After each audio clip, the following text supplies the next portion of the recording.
주식과 경제의 기초를 만화로 쉽게 알려주는 퉁개미툰. 안녕하세요. 전직 펀드 매니저 퉁개미입니다. 지금까지 주식을 할 때 밸류에이션을 어떻게 적용할 것인가에 대해 수회에 걸쳐서 말씀드렸는데요.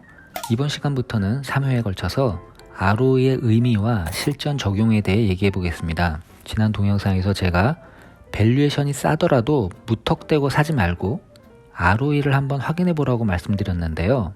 이 ROE는 주식 매매를 하는 데 있어서 매우 중요한 지표입니다. 주식 투자의 귀재 워런 버핏도 가장 중요하게 보는 지표로 ROE를 꼽았다고 합니다. 오늘은 먼저 ROE의 기본적인 의미에 대해 정리해 보겠습니다. 이 내용은 증권 분석사 등 금융 관련 시험에도 가끔 나오기 때문에 기억해 두면 좋을 것 같아요. ROE는 자기 자본 이익률이라고 하는데요. 순이익을 자본으로 나눈 수치입니다. 주주의 입장에서 봤을 때 내 돈으로 회사가 얼마나 많은 수익을 올리고 있는가를 의미합니다. 즉, 주주 입장에서 본 회사의 효율성을 나타내는 것이죠. 일반적으로 금융교과서에 ROE 곱하기 PER은 PBR이라는 식이 나옵니다. 이를 풀어서 쓰면 다음과 같은데요. ROE는 자본분의 순이익, PER은 순이익분의 시가총액, PBR은 자본분의 시가총액으로 쓸 수 있습니다. 여기서 좌변에 순이익을 없애면 수식이 맞죠?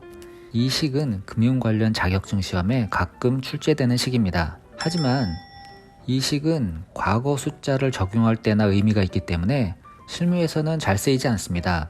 그래도 그 의미를 간단히 알아볼까요? ROE 곱하기 PER은 PBR, 이 식에서 직관적으로 봐도 PBR이 높으려면 ROE도 높아야 합니다. 증권 바닥에서 PBR이 매우 높은데 ROE가 낮으면 그것은 잡주다라는 말이 있습니다. 예를 들어 A회사는 PBR이 1배인데 ROE는 5%고 B회사는 PBR이 같은 1배인데 ROE가 15%라면 두 종목 중에 ROE가 높은 B회사를 선택하는 것이 합리적입니다. A회사는 ROE가 낮으니 PER이 높겠죠. 즉, 실적 대비 주가가 비싸다는 의미입니다. 그러나 실전에서는 미래 ROE가 중요합니다.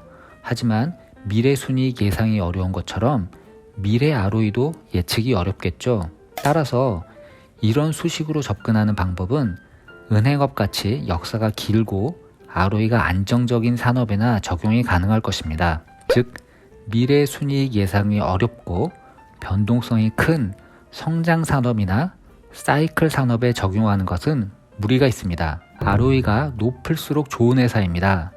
하지만 주가 측면에서 보면 지금 ROE가 높아도 미래 ROE가 하락한다면 주가는 빠질 수도 있습니다. 그리고 기업이 높은 ROE를 계속 개선시키는 것은 구조적으로 어려운 일입니다. 반면에 지금 ROE가 좀 낮더라도 미래 ROE가 개선된다면 주가는 상승합니다. 연구 자료들을 보면 ROE의 개선과 주가 상승은 매우 연관성이 높다고 전해집니다. 미래 ROE가 개선되기 위해서는 미래 순이익이 증가하던가 자본이 감소해야 합니다. 즉, 수식에서 분자가 커지거나 분모가 감소해야 하는 것이죠. 따라서 배당을 많이 주거나 자사주 소각을 하는 것은 자본을 감소시키는 것이므로 주식시장에서 환호하는 것입니다. 그럼 높은 ROE를 지속적으로 개선시키는 것이 구조적으로 어렵다는 말은 어떤 의미일까요? 회사는 순이익이 자본으로 쌓이는 구조입니다. 따라서 적자가 아니라면 자본은 계속 증가하게 됩니다. 이는 지난 스톡과 플로우 시리즈에서 이미 공부했습니다. 즉, 분자도 커지지만 분모도 커지기 때문에 높은 ROE를 유지하는 것이 구조적으로 어렵다는 얘기입니다. 순이익이 높아서 ROE가 높은 회사는 올해 순이익이 큰 만큼 내년 자본, 즉 분모도 커지기 때문에 ROE의 지속적인 개선이 쉽지 않은 것이죠. 결국 ROE가 지속적으로 개선되기 위해서는 분모가 커지는 것보다 분자, 즉 순이익이 더 빠르게 커져야 합니다. 예를 들어 볼까요? 이 종목은 어떤 2차전지 소재업체입니다. 2차전지 소재 산업의 이익 전망이 밝다는 것은 다들 아시죠? 모 증권사의 예상 손익계산서를 한번 볼까요? 2022년 순이익이 YOY로 약 200% 증가하고 2023년 순이익도 52% 증가한다고 예상하고 있는데요. 사실 순이익이 연간 50% 증가하는 것도 엄청난 숫자죠.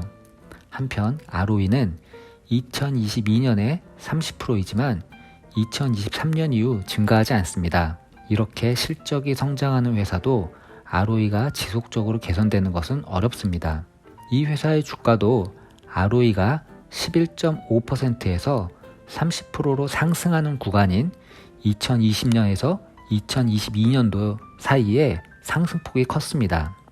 이 얘기를 들으면 누군가는 결국 미래 ROE에 가장 중요한 것은 예상 순이익이니 ROE의 의미 같은 거는 필요 없고 오직 예상 순이익이 높은 종목을 사면 되겠네? 라고 생각할 수도 있을 것입니다. 네, 맞습니다. 미래 순이익 증가가 ROE 개선에 가장 중요합니다. 하지만 여기까지가 기초적인 내용이고 좀 더 ROE를 들여다보면 단기, 중기, 장기 매매 전략이 보입니다. 이 얘기는 다음 시간에 계속하겠습니다. ROE 분석을 실전 매매에 어떻게 적용할지 궁금한 분들은 구독 부탁드립니다. 감사합니다.